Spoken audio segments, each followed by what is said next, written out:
Just occurs to me that cat is larger than when it started, right? Yes. Yeah, probably. I see it all the time, so I don't notice.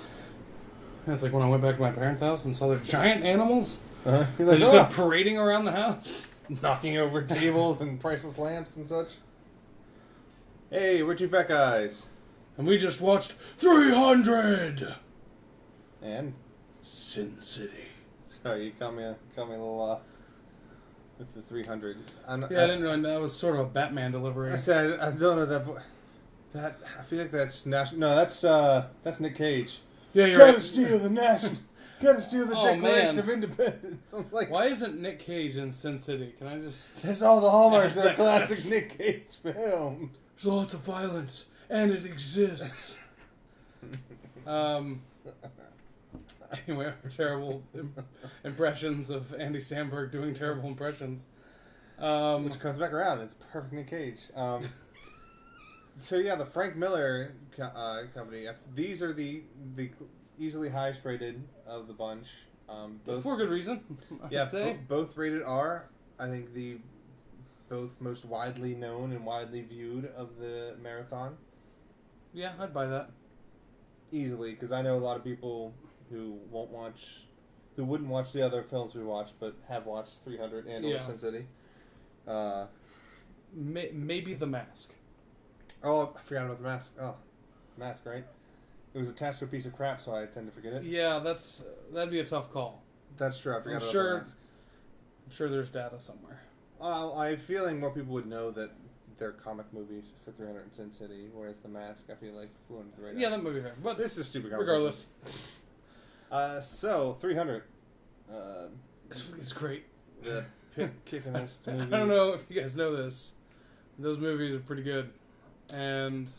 yeah, and as I was telling you when we watched it, like, if you ever read the comics, it's pretty much just like 30 splash panels with like 6 words in between them. It's kind of what the movie was. Yeah, which is fine, and that's pretty much exactly what the movie was. Like, when I sat down and like really analyzed what I was watching, there are times I was like, you know what, this isn't the greatest narrative.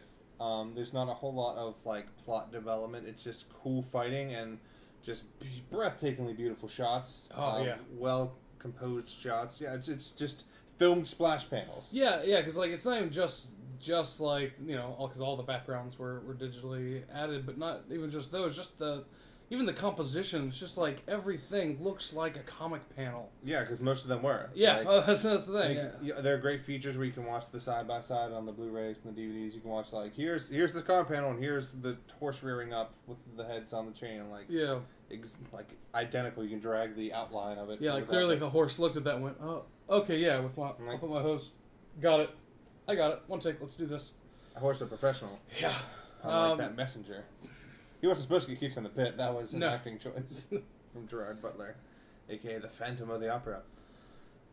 This is the first thing I've probably seen him in since the Phantom of the Opera, and I did not connect it with that movie at the time. No, I think I did, just because I knew it. I was like, oh, this is the Phantom, but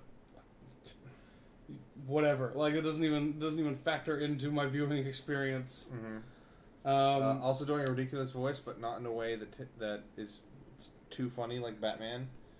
It's not easily parodied. Like, but watching it, the spot, like he's like spitting his words and like kind of drooling through these sentences. Like, but it's awesome. It sounds awesome and tough, and in a way that's much harder to imitate than. There's lots of good things about 300. I remember my brother actually mentioned this to me first. Like, oh, I'm really excited for this movie called 300 coming out. And he's not a big comics guy. He really likes Batman, and that's about it. Mm-hmm. So I think, I don't know where he came across like the buzz for it, but it's my older brother. But yeah, he mentioned it to me, and I was like, oh, okay. And then I remember seeing it come out. And honestly, I didn't see a whole lot of trailers, hadn't read the book, didn't know a whole lot about it going in. I'd seen a handful of trailers, enough to know that I was going to go see the movie. Yeah, I'd maybe seen some TV spots, because, I mean, you can't really avoid seeing TV spots on that kind of movie. And I went, and yeah, it was solid stuff. It just blew me away with the visuals. And yeah, good on them. Zack Snyder. No wonder he's doing whatever he wants now. Yeah. It was something like, it was like the biggest March opener ever or something. Mm-hmm. It was something crazy. I want to say it was like 70 million its first weekend as an R-rated movie in March. Yeah. And then all the studios just went like, what? Yeah, so March is now R-rated month. That 300 is why. If you ever wondered why, like, the quote-unquote blockbuster R-rated films come out in March, it's because of 300. Yeah. Which studios don't realize that putting out good movies is what makes them do good.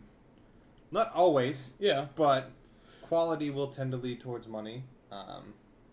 That's how people review it. I mean, you still have your anomalies. You get your Burt Wonderstones that do nothing. Oh. You'll get your avatars that do everything. Which, that one visually striking, terrible story that was ripped off. And also the sheer number of how much they marketed that movie. Yeah, it's just... Because my parents were like, oh, what's this Avatar movie? Because my parents are Jewish and from New York, apparently. And also... As we all know. Mike Myers characters, as you know. 300, though... I don't know what to say other than don't show up for the narratives. Stay for. Oh my God! Did you see that? Yeah, my favorite is I have a friend whose buddy was like into history, like he was a history professor or something, and I asked, I was like, well, what did your friend think of this? And he's like, well, he said historical accuracy was obviously just not even remotely close, but it is exactly the kind of story that the Spartans would have told. Yeah, like that movie is like if you would have shown the Spartans that, they'd be like, no, yeah, that's exactly what happened. Yeah, I remember. No, there was the giant and the blade hands. Yeah, blade hands. Yeah. Yeah, blotted out the sun. No, totally. Xerxes had like 12 nipple rings. Yeah, no, yeah, and they're like, no, are you sure that none of that seems plausible? They're like, no, they're called Spartans. No, yeah, we got. They're called immortals. They're pretty tough to kill. It's exactly the kind of story Spartan would tell, and the frame story was exactly that. It was the frame story is that, and also it's a movie. Go fuck yourself, or go fuck yourself because it's a movie and deal with it. It's nothing but enjoyable. Yeah, that's great. And then Sin City. It had been so long since I've seen that movie. My introduction to Sin City was weird. I didn't see it in theaters. Like it had come and gone, and I wasn't even aware of his existence. Like just flew under my radar. And then I heard a bunch of my buddies talking about it. And I didn't really know what. And then, like, one time we were visiting my friends at college, different colleges. We were, like, out of town staying at this place. And they were, like, 2 a.m. They were like, yeah, let's watch it after we've been drinking and stuff. And I just passed out. And, like, so I caught, like, 5-minute snatches of, like, people being murdered. And I'm like, whatever. I like murder. Yeah. But, didn't really do it. And then I was in the store. And, like, they had, like, the 3-disc Uber edition that came with one of the books for, like, it was on clearance for, like, $12. So I bought it, and then I went home and watched it, and okay, I get it now. So we watched the like unrated extended cut. Yeah, so important to note on us, which is radically different. And while I do enjoy the original movie, and your first time watching, maybe watch the original. Yeah, watch the original first, because that's how the movie was meant to be constructed. This is very cool. What it is completely separated out the 4 stories. Yeah. So you watch them as if you had read the comic book. So like you pick up The Hard Goodbye, you read the story of The Hard Goodbye, and these characters from other stories might be in the background of scenes, but you don't follow them, you don't enter into it, you don't know what's going on with them. You read The Hard Goodbye. Yeah. So then you read The Yellow Bastard. Then you just read, you view them as a continuous story, and it's great. So you get like these, 3 like 45-minute movies, 45 yeah, with movies. The one little itty-bitty Josh Hartnett one. Yeah, with one tiny Josh Hartnett one, which is really which was really an effects test that they decided to tag on the end to make more of a thing. Well, it was hey, we need to convince Frank Miller to let us do this, so let's film this without telling anyone. Yeah. But it's... Yeah, so we watched, it was like all the Bruce Willis stuff, like, it was the first 45 minutes. So it starts with The Yellow Bastard, so no title card.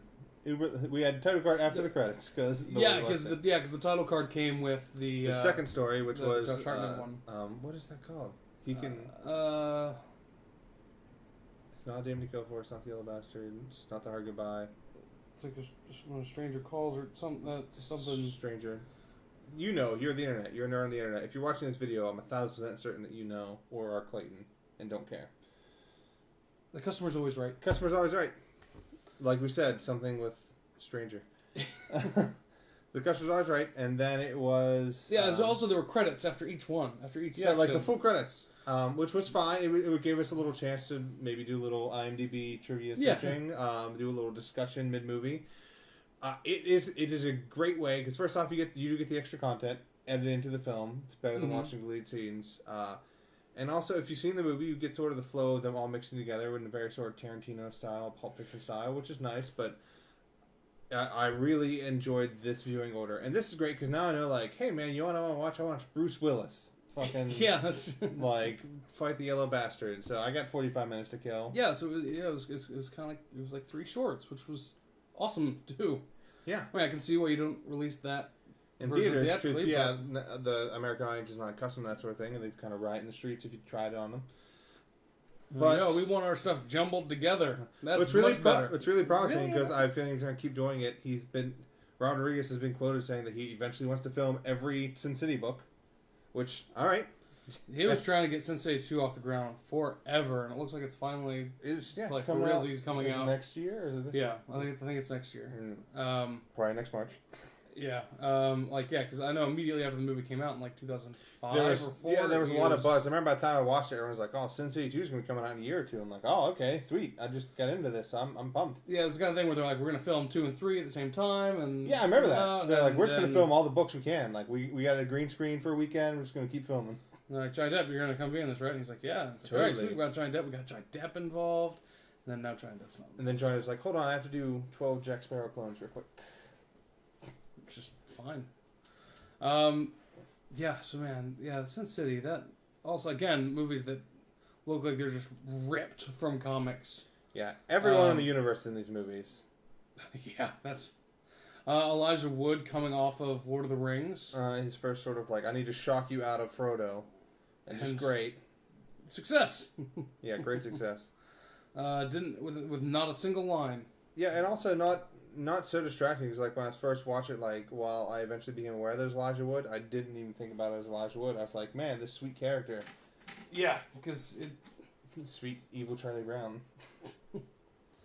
Not everyone who has a little zigzag on their shirt is Charlie. Everyone has a zigzag on their shirt is Charlie Brown. I know. So, I don't even know what to say. You don't even really talk about the individual stories. I mean, see it now, or forever hold your peace. Yeah, I don't think I have any additional wacky. It made me want to see Shoot 'Em Up. Because I still haven't seen Shoot 'Em Up. Because we ended with the Clive Owen one. And all I could think, you could only think Children of Men since he was shooting people. All I could think of was Shoot 'Em Up. I don't know how that connection happened in my brain. Oh man, yeah, Sin City is well done. Also, for a long time, that's what I thought Mickey Rourke looked like. I could see that. Like I didn't. I mean, I realized it was a lot of pure effects, and I realized there was probably some makeup, but like the very square jawed, flat top head. Like I just figured that's what that dude looked like. I was like, man, that's great casting because that dude couldn't possibly play anything else but this guy. Like, oh, that poor bastard. It was probably his first movie, and he's never going to be in anything again. Well, it's funny is because right around there, like, he wasn't really in I think he was in, like, what, Domino, maybe? And yeah, he wasn't. He had his comeback was The Wrestler. Yeah, he had. And so that was, like, the very end of the Mickey Rourke stuff, but that just happened to be the first thing I'd ever known him in. See, I don't really remember much about what I thought of his face structure. I think I assumed it was mostly makeup, so therefore I just had no picture of him in my brain. It's just a Facebook silhouette with the name, Fun fact, that's also what happened to me. One of the very first times that I realized when I started thinking about actors and how they are in multiple movies when I was a kid, was Dustin Hoffman as Hook. Nice. So, to me, for the longest time, Dustin Hoffman was, like... Captain Hook. Was Captain Hook, but, like, without the wig. Like, how he is at the end when he gets the wig taken off, it's, like, balding, like, comb-over gray hair, but still the mustache. That was my impression of Dustin Hoffman, the actor. And so then I saw Sphere, and then I saw Rain Man, and I was like... I may be wrong in how I'm picturing this man. I think you make bad judgment calls when it comes to what actors look like. I was like 8. That's fair. For that one I was 8. For Mickey Rourke I was... but with Mickey Rourke, my reaction, I remember when The Wrestler came out, because I did not see The Wrestler, I still haven't. It's good. That's why here, but whatever. Like, oh, his comeback. And I was like, fuck you, he was in Sin City. Did you see that shit? Like, that is all I can think of when they were talking about, like, oh, his comeback, finally. Do you know what he was in before? What he was probably the 90s. He's probably in the 90s. I guess. I didn't... The internet knows, so we'll just... Someone dub over us. Here, let's hold our mouths open for a second. Okay. Now, internet, dub, like, 6 or 7 movie names in that space in your breast impression of us. Sweet. Did I say breast impression of us? Well, I said what I said, so let's hear your best impression of us. Me and you, it's two boobs. Well, no, that's already a sketch idea. Is that Family Guy sketch? No, that's our sketch idea. It's Kat Dennings. Oh, We we're are Kat Kat Dennings' Dennings' boobs. That's right. Because Kat Dennings' boobs get too big for Kat Dennings, and they like get booked without her. Yeah, they start getting work without her, and it gets awkward. Oh man, it's gonna get awkward if Kat Dennings watches this video and gets offended, because she's definitely gonna watch this video. Or, I mean, Kat Dennings, we'd love to work with you. And your boobs. We have a sketch idea. It may or may not involve your boobs. Also, Doug Jones. We've got a sketch idea. Get in touch. Don't get in touch, Doug Jones. Who's the other one? Who is going to be after Doug Jones? I don't know. Anyone we can get. I feel like we had someone else specifically. Is it Seth MacFarlane? We can't get Seth MacFarlane. That's true. What if we break his kneecaps? What if we misery him? Jesus. Maybe we should not put that on the internet.